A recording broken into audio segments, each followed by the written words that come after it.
So, hello and welcome to episode 1 of season 2 of Ctrl Alt Speak, or for your normal people, that's episode 11.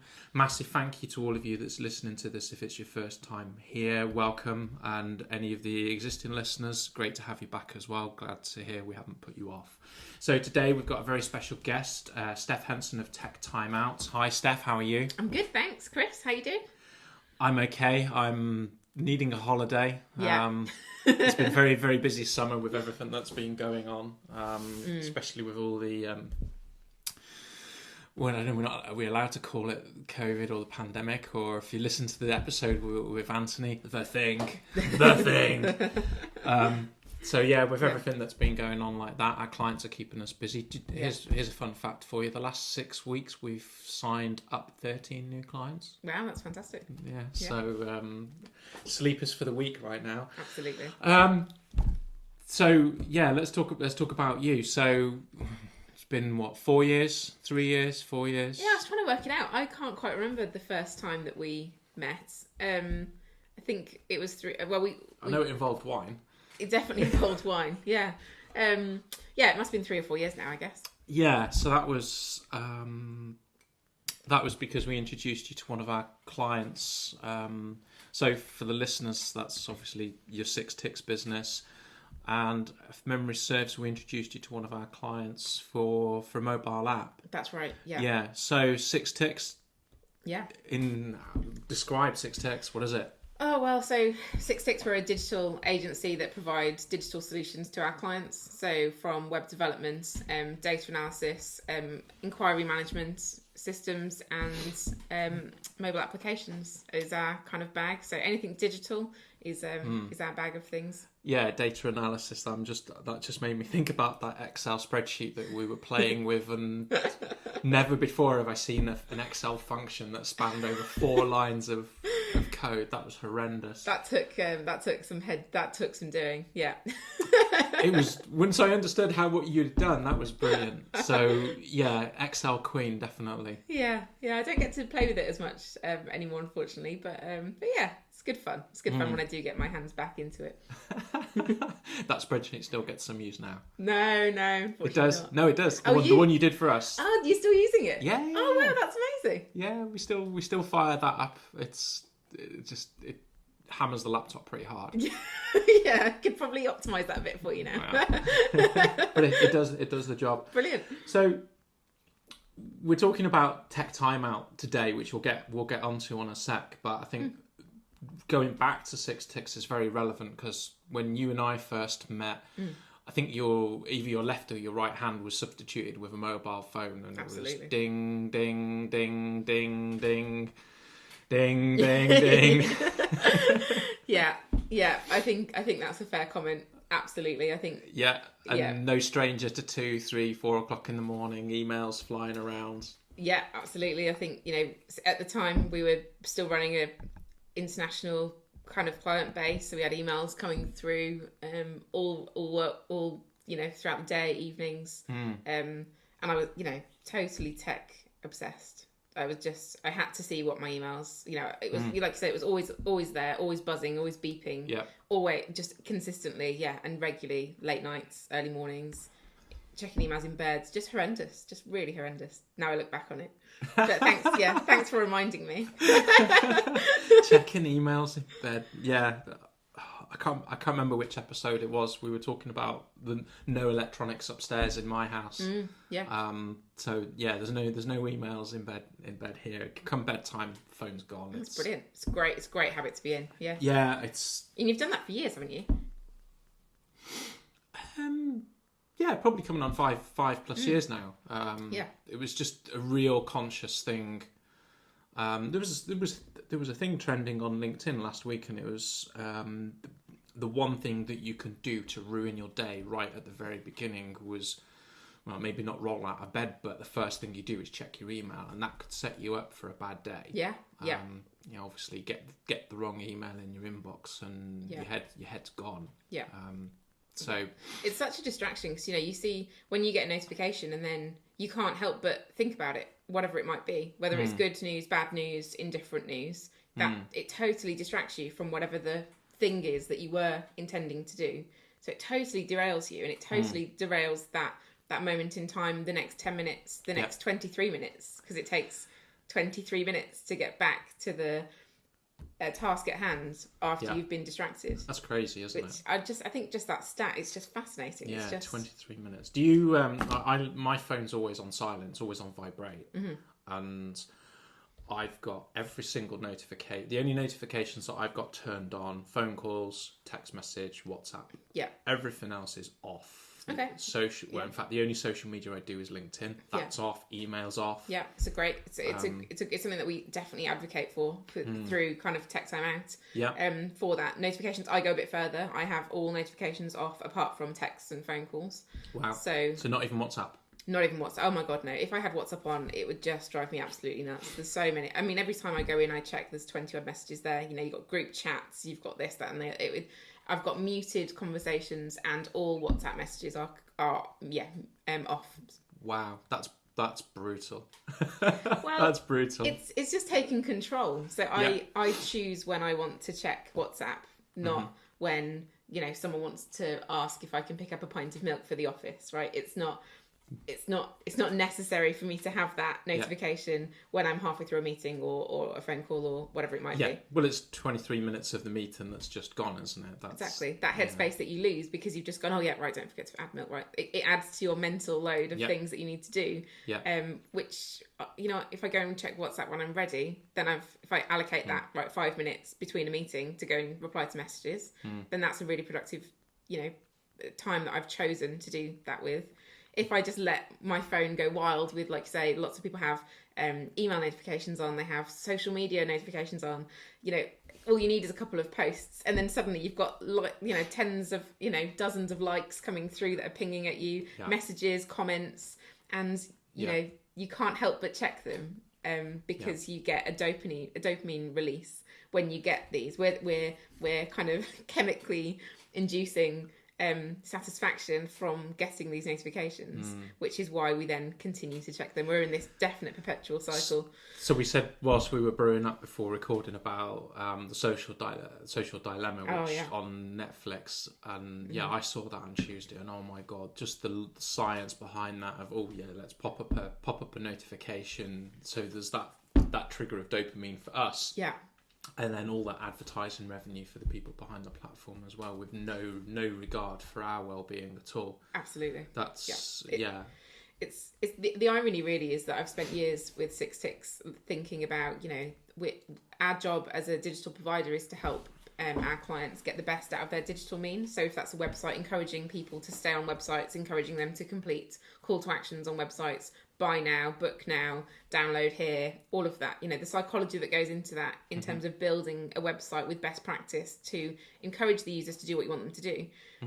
That all of that knowledge that we've got, and that's why I've launched Techtimeout, because I feel genuinely passionate and terrified about the future if something isn't done about this addiction that we've got with tech and the social dilemma. I watched that a couple of weeks ago as well. Civil war.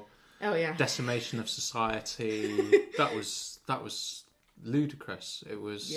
That was. Oh my! Those last 10 minutes were just so hard hitting. Yeah. So you've got a bit of a contradiction here then. So you've got your first business, which is about promoting digital and doing all things digital. We've then got your new business, which is the exact opposite. So talk to me about Techtimeout.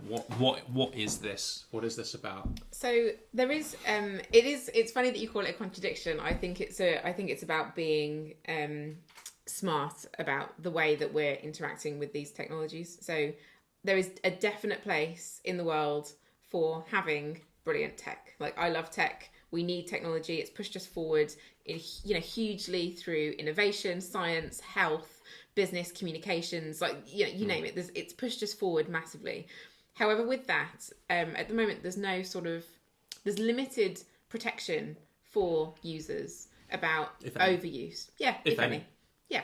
I mean, there's a few things that are popping up now in terms of highlighting screen usage, and you can download family apps. Like Google have launched a family app so that you can limit the amount of time that your kids are spending on tech. So there's a little bit of stuff coming through, but it's definitely not as prominent as the addiction and the issues that are being caused from it, because it's quite a complex matter. So Techtimeout has been launched in order to address these issues of raising awareness, and providing support and tools to enable businesses and their employees to have a healthier relationship with technology. In short, that's what we're here to do. So it's about taking all that that overload of stuff, Yeah, sifting the good stuff from the crap, yeah, chuck the crap in the bin, yeah, and then focus on what's important yeah, in a way that's actually good for the individual. yeah. I mean, you've basically just taken 3 slides from a presentation that I did last week. I mean, yeah. Sorry about that. That's, I mean, like, have you read this deck or what? Do you want a job? Do you want to come and you can do what I'm doing? Nah, you're all right. Yeah, it's literally, I think if we take the coronavirus pandemic, so I guess as well, this has been an idea in the back of my mind since 2017. So back in 2017, if you look around, there's a few various notepads with various scribbles of notes that I've been working on this for a few years in terms of putting it together. And it was in December where I'd gone, you know what, this needs to happen. I've spoken to a few people about it. Everyone's telling me that I just need to do it. And so January, I said, right, Steph, you've got to get this up and running. Then the pandemic hit in March. And then I just went, right, this really needs to hurry up and I need to get this up and out. Yeah. So it's so important for people to look at their, like, the good, the bad, look at the pandemic over the last 6 months. I encourage people and businesses, and we've been doing this and I'm sure you've been doing the same in, supporting clients through this, as professional advisors. That's all we've been doing, right? That's why we've got these bags under our eyes. And You speak for yourself. Yeah. You still look great. You say the nicest things. I should also, I forgot to mention you're the first guest on our podcast to bring branded swag. Oh, there you go. So we need to start, that sets the standard. So everybody that's listening, that's voluntold to come and do a future episode, bring swag. Yeah, absolutely. Yeah, we've got some great merch that we're pushing out. We're encouraging people to have dedicated Techtimeout boxes. Yeah. So that there is a space in the house, at work, in meeting rooms where there is a place where people can put their technology. Even just having things in a separate place will enable better conversations, better communication. Putting things on do not disturb for times where you need dedicated focusing power. I advocate for people to have 45-minute meetings instead of an hour. Yeah. Because if people aren't distracted, you can generally and an agenda. You've seen me in a meeting and my lack of attention, haven't you? Well, I'm not going to say where my inspiration for this was from, Chris, but yeah.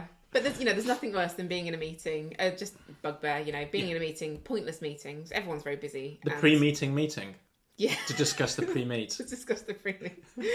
You just, you sit in these meetings and you've got some people on their phone, some people not paying attention, and, meetings take longer than they need to. If everyone just puts all their tech away, have a very clear agenda, 45 minutes, most meetings can be wrapped up in that time. Yeah.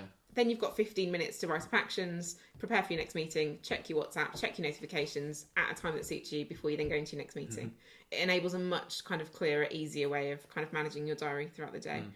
So what was the trigger? What made you? Obviously, you've just said that you've been kicking this down the road for a couple of years, and it's been a bit of a bugbear. What was the trigger? What made you go, do you know what? Screw it, let's get this done. That's a good question. I don't think there was one particular trigger. I think it was a build-up of, being in a restaurant and looking around. And there's that, you can kind of tell who's been married forever and who's on a first date. You've got... I love that. I love playing that game. I love people watching, and I love going into it, or just looking at the interaction between people, whether it's a couple out walking or in a restaurant, and are they newlyweds? Are they in the honeymoon period? Have they been going forever? Yeah. And I did get it completely wrong. Oh, really?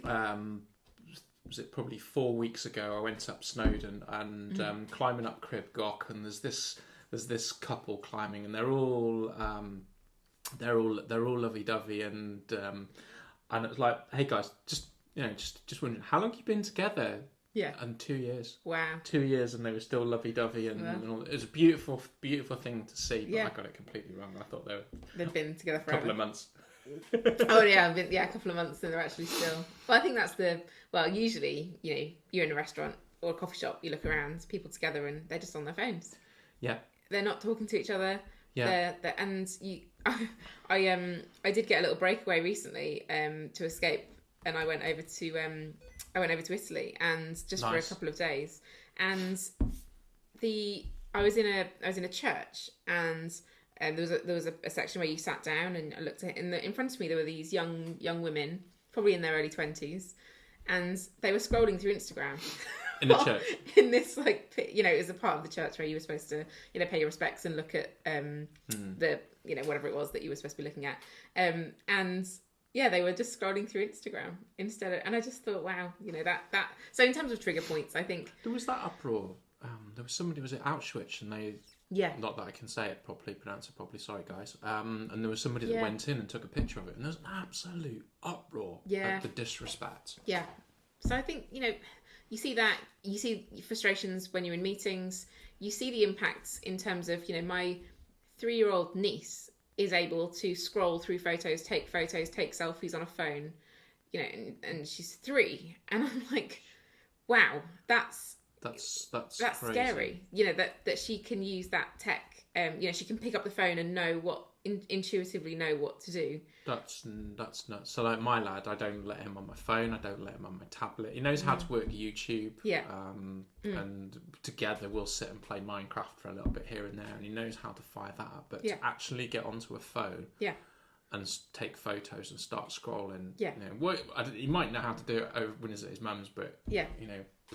Yeah.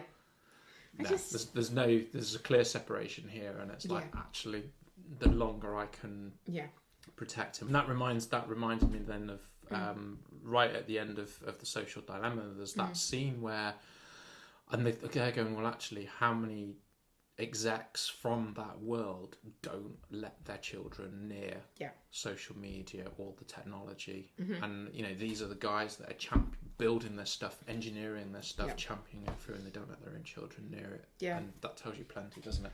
I think absolutely, and I think I've been my own case study as well. As you said, when we first met, I was totally tech obsessed, and it affects your sleep, it affects your ability to focus, it affects your ability to be productive.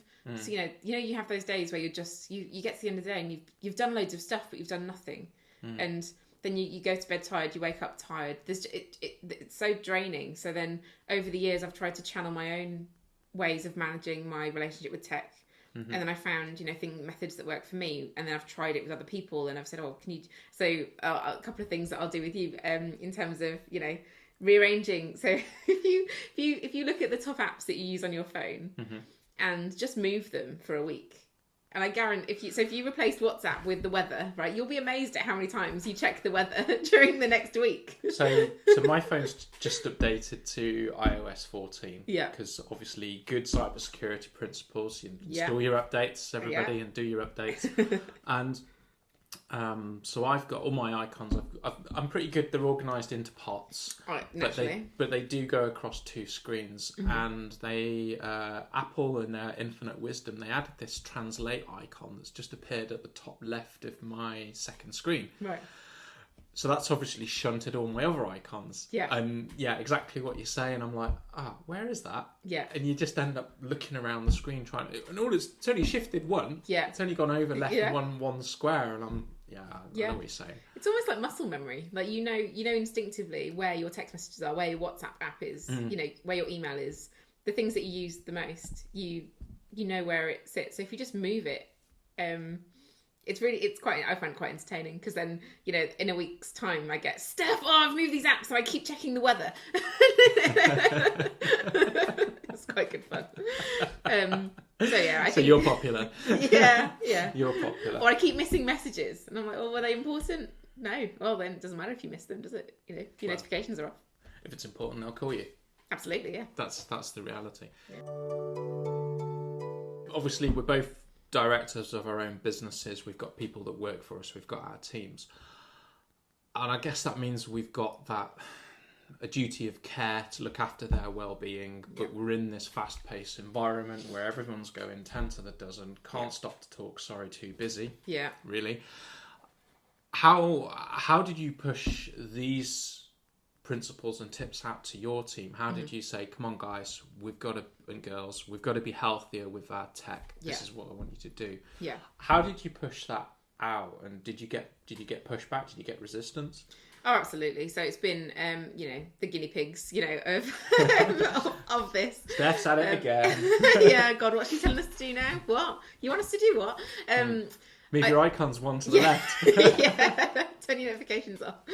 I think, the irony is, I do work in a tech business with people that enjoy tech, and I think the key message of what I'm trying to push out with Techtimeout is there's not a one rule fits all fit here. Mm-hmm. It's very much an individual relationship with tech. So my relationship with tech and what I deem as acceptable is going to be very different from the next person's. Mm-hmm. So it's about being mindful for that when you're rolling these things out across a business. So Techtimeout encourages a kind of 3-pronged approach. So the first is to challenge the senior management team, the directors, the people that are setting the policies, the HR directors. Mm-hmm. What are you putting in place, or what do you currently have in place in terms of protecting your employees from overuse of technology, digital burnout? How do they switch off at the end of the day? Is there a clear strategy, policy, procedure in place for when that can't happen? So it's challenging that and invoking those conversations. So that's the first step. What I did, have those conversations. When is it appropriate to use tech and when is it not? And I guess that's been really, really hard over the summer with the number of people. Well, I mean, you guys have a lot of homework. Have had a lot of home working for years anyway, so that's not a new concept for your business. No. But there are a lot of businesses out there where this work from home. Yeah. What? I'm not working from home. There's been quite a foreign concept, and then when Mr. Johnson says, "You got to work from home, guys," that's going to mess with people's heads. And... Well, that's it. Like, are you working from home or are you living at work? Is if you're working from home, you need to have a very clear switch off time. So these are things that aren't new to Six Ticks, because they're things that we've drilled in from, it's part of our culture in terms of how you switch off and things that you can do, and it's up to, we give the responsibility to the team in terms of how they want to deal with that. We set the structure in place and the expectations, and if they wish to do something different that fits with them, then that's okay, so long as it doesn't then negatively affect their mental health. Yeah. So we're very, very conscious of that. Obviously, social isolation is a big issue at the moment. We'd obviously meet up and make sure that we've got things in place, and that no one can do that at the moment. So it's just finding the right balance. Yeah, there's a dilemma. Christmas party. I know. They've been cancelled left, right, and centre, aren't they? Yeah, virtual Christmas party. It's not. Yeah. At least HR will have less to do. Great if you're a HR provider. Yeah. Oh, gee whiz. So what if you had pushback from the team? Was there anything they've turned around and said, "Steph, I can't do this. I just can't do this." Because of blah. Not really, because it's not, it's not a rule book that you set. You're not saying, right, I'm telling you how to do this. So, once you've challenged the organisation's kind of view on tech and then set that precedent, then the next is about engagement with team leaders.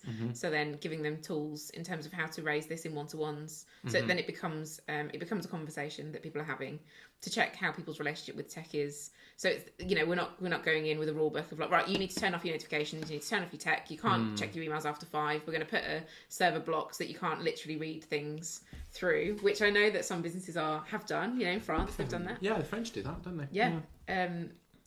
Or right, you can't send emails over the weekends. But, that doesn't work for some people, because some people like to catch up over the weekends and that suits them for their lifestyle. So in terms of the pushback, I think you'll get pushback when you're being too dictatorial with it. Yep. But this approach is very consultative in terms of checking what's suitable and then making the plans adapt and suit for that business. Now, you're never going to say, right, finish at 5, dead on 5 every day. That's not what this is about. It's not saying don't. It doesn't check. Work. Yeah, you aren't allowed to check your emails.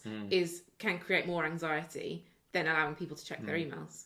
Yeah, and I think what you've got to deal with there is, like, if you've got the person that wants to send email over the weekend, is look at a bit of training. So if you're sat in front of Outlook, when you're composing that message, do not send until. Yeah, exactly. So if you want to write your message at 3:00 on a Sunday morning, that's great. That's entirely down to you as a personal choice. But don't let that leave your outbox until 7, 8, 9 o'clock on the Monday morning. Yeah. And that's about making people aware that you can do that. Really? How do you do that? Wow, show me. Yeah. And literally within the last few weeks, I've spoken to somebody that didn't know how to do that. Yeah. And they were sending emails at crazy times of the day, and now that's That's changed how they work. And because that's the other thing. If you start banging emails out at 8, 9 o'clock at night or 3 o'clock on a Saturday afternoon or whatever, there's an expectation that you're always going to be available. Oh, absolutely. And that's why I don't put my mobile number on my business cards, because I don't want to be too available. Yeah. I think it's a really good point, and it's part of the challenge process that we've got in terms of the questionnaire that businesses need to go through when they engage with Techtimeout, in terms of checking what they do in regards to that, because it's so important that if you are sending emails at 3 o'clock, what impact does that then have? So if you're sending weekends over the week, out of my inbox straight into yours, which means that you're going to come in Monday morning with 10 emails from Steph going, oh God, right. So you're already behind, right? So you've come into work and you've already got like an hour's worth of work just to read through and check what the planning is, because I've now just ruined your morning because I wanted to work and get ahead of myself on Saturday. Yeah. Which has a negative impact on the rest of the team. So, yeah, absolutely. I think what that also highlights is about using the right tool for the job. And one of the mantras in our office is that email's about confirming stuff. It's not about conversation. You want to have a conversation, pick up the phone. Oh yeah. And do it that way. Email's about firming things up, confirmation of stuff. Yeah. Or, hey, John, Fred, Tom, I've tried to call you, and can you give me a call back? Yeah. And that should be what email's about. We just have that unhealthy relationship. It's too easy to be a keyboard warrior. Oh yeah. Yeah, definitely. And then my genitalia is bigger than yours by copying in 15 people from across the business. Really? Why are you doing this? Reply all for thanks, it's just thanks. The bugbear of like, massive CC chains. Absolutely. It is really important. And again, it's part of what we want to do in kind of that challenge, because a lot of people actions that we take are things that just naturally haven't been thought about. So we've through 6 Ticks, because we've got our project system, our CRM, we're very system driven. Yeah. And that you don't send internal emails through email. That all goes through the proper channels, because then that alleviates the inbox, managing inbox type stuff. So talking about your inbox, how many have you got? I've got much less than you. Well, I've only got 48. Oh, no. It's not at 0. So, yeah, I do like a good 0 inbox, but it's definitely not at 0 at the moment. As it stands, we are at, I think, 19. Oh, and I can delete that one. See, now I've opened my inbox and now I'm distracted because I've just read. Close your inbox. Close your inbox. Okay, it's closed. Close it down. So, I think one of the other issues that I can you go to your team and you say, right guys, we're going to have a healthier relationship with tech. Yeah. Turn your notifications off. Yeah.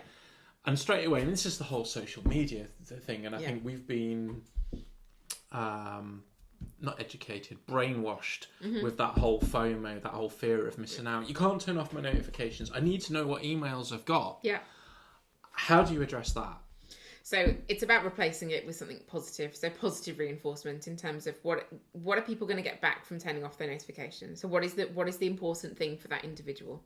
So it could be better relationships with family. It could be that they want to learn how to do something. It could be that they want, I think it needs to come from a core want to do something, and then turning off the notifications will give you more time to enable you to achieve that goal. So what's in it for me? Yeah. Basically. Yeah.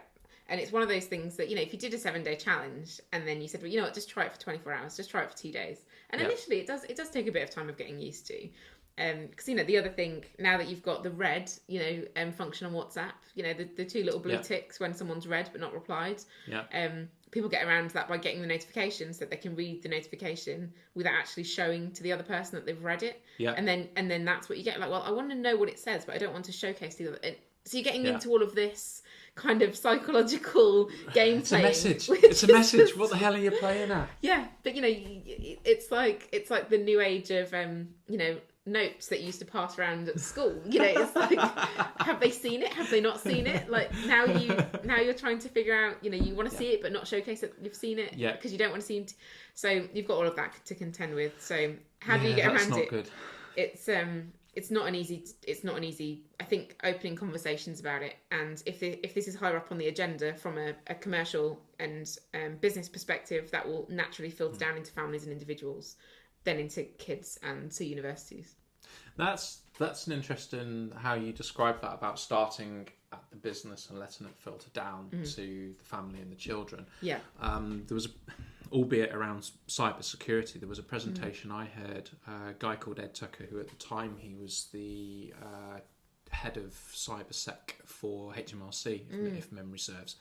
And his view, certainly around education and awareness and coming to being safe from the whole cybersecurity thing, he was saying you need to embed these practices at home, because if you can take your average Joe, sorry to any average Joes out there, if you can take your average Joe and educate them on, for example, not posting your holiday pics whilst you're still on holiday to tell the rest of the world that your house is there to be burgled. Yeah. You can do that education at home. Yeah. They naturally bring it into the workplace. Yeah. It can definitely work both ways. I think Techtimeout isn't here to tell people how to parent. It's not here to tell we're all people. grown-ups. Yeah, it's not here to tell people how to do. Those aren't. That isn't the area that we've got any expertise or knowledge in. Yeah. Or don't say that we do either. So I think it's about putting in good habits and teaching good habits, and if you can do that through work. Saying that, we do also have a community and a CIC that's being set up that is going to offer grassroots support and training next year for schools and universities. Okay, so we are looking to do both ways. Amazing. Businesses first, filter down into families, kids and university and other educational institutions to work up, and then the families will naturally be impacted in the middle positively. No, that sounds amazing. We'll have to keep an eye out for that, and then get you back next year for another episode, and you can tell us about how that's going on. Absolutely. So we've obviously been talking about switching off from technology, but the one question that we asked all of our guests during season 1 is, what is the one piece of tech that you can't live without? Now, you're not allowed to say phone, I don't think, because of what we're talking about. But... So it's interesting that, isn't it? What is the one piece of tech that I couldn't live without? So if you'd have asked me maybe 6 months ago, I would have said my Fitbit, but you'll notice I'm not wearing it. I did notice that, and I was going to touch on smartwatches when you were mentioning about notifications and meetings and smartwatches, and the number of people that I talk to with their Apple Watches, and they're constantly, you're in a meeting, so, oh look, and like, my watch is just a plain Jane watch. It's gone too far. I don't need to be notified about an email on my watch. That's what my laptop or my phone is for. I don't need to be notificated. Notificated. Today's word of the day. There we go. Notificated. Rachel Riley put that on her letters. What is the one piece of tech that I could not live without? Oh, that's interesting. I would say my phone, but if I'm not allowed to say my phone. Well, you can say your phone. I'm beasting you on that. Yeah, I think it would be my phone. I would really struggle because I do. It is a key part of I work very agilely from anywhere, and I can conduct a lot of work using my phone, on phone calls, on Hangouts messages, sending emails, because generally we keep them nice and short and sweet. So I can do a lot. I think people underestimate the power of the phone. I've probably said it on an episode before. I think it was April time, so height of lockdown. We had all that beautiful weather. We were allowed to go out for our exercise. I'm sat in the quarry on the grass. Got little boys with me. He's there digging in the sands. He's a pick and poo. I'm there on my phone. I'm making my calls. I'm updating my CRM. Morning flew by. And really, really productive, and same with my iPad. I've got access to absolutely everything. It's all in the cloud. I don't need loads of kit. What you see me with right now, which is my laptop and my phone. This is all I need. To conduct both businesses. I don't need anything else. So I guess that's probably an important conversation for businesses, where they might be scratching their head and going, actually, how do we look at technology adoption? How do we look at the cloud? I hate the word the cloud, but it's up there somewhere. It's up in the sky. There is no cloud. It's somebody else's computer. But you've got these. I love that you felt that you had to clarify that with me. I have to clarify. It's not for you. It's for the listeners. But I mean, at the start of lockdown, we actually one client of ours, they had no provision for VPN access to their network. They had no provision for home working because they just didn't think that they were ever going to need it. And if you look 6 months on, and how many businesses do you think are out there that don't have a remote working capability? I bet it's a minority. I don't know. I think there are a lot of businesses that have had to, get subscriptions sorted. If you've seen the shares for Zoom, they've gone through the roof. I'm sure Microsoft, 365 and G Suite have all seen like an uplift in, services so that people can get stuff on the cloud. IT providers like yourself and like you said, like, new clients, because people need this ability and this more flexible way of working. And it's talking about the good things. I do think it's a good thing. It just needs to be managed carefully. Yeah, and that's what worries me. And an industry term we've had for a while is shadow IT, and that's basically where the users, or we label as a user, the people within the business have gone and done their own thing, and then suddenly that just falls out of the bottom in terms of what corporate IT or your IT department know about and can see. So you've then got all sorts of governance issues. You've got data leaking everywhere. Yeah. And it's just a matter of time before something happens where you've lost some data or you don't know where it is or whatever.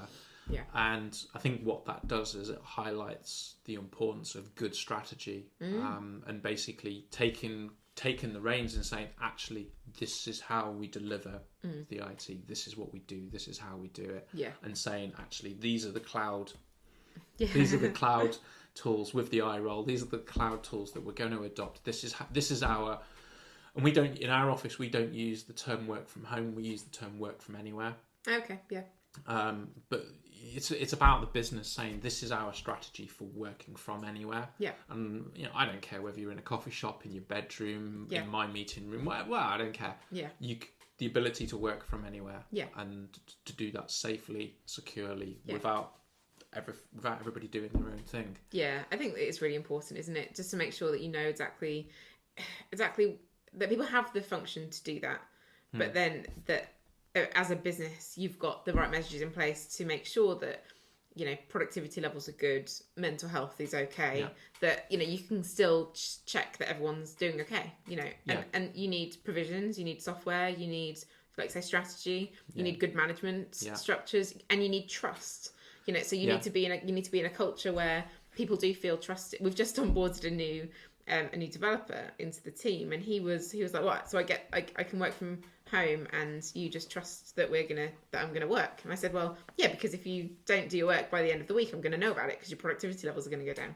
Yeah. So it's not a case of like, yes, you get trust, but with that you need the provision in place for the employer to feel secure that they are getting the best out of their people, but also for the people to know that that they do have some flexibility and they're not being totally micromanaged and screen recording and time recording and everything. We've done that for clients. Yeah. We've got some of it too. Yeah, we've done that for clients to a suitable level. Yeah, but I think the one word probably just to throw into that mix as well is communication and the power of communication, and get off your email, pick up the phone. Yeah. Yeah. And have open dialogue and get over yourself and don't take it personally as well. Because there are some people where they just take everything personally, and it's not a criticism. It's just take it as it is. Take it for what it is. Yeah. Well, part of I did a presentation at the start of lockdown about how to manage a remote team, and one of the areas was communication, about getting people to just double check when especially it was at the time where it was right in the crux and everyone, tensions were all running really high and people had kids in the background and all that sort of stuff. And I saw that iPod there going like, all that stress that everyone's going through. Just reread your email just to check that how the tone of that email might be received. Yeah. Because that, what you said and what you meant are two completely different things. Yeah, absolutely. Yeah. Absolutely. I'm really grateful for you to come on and open up season 2 of Control Alt Speak. Absolutely. Thank you very much. If any of the listeners want to learn more about Techtimeout, how do they do that? So we're on all the usual social media channels.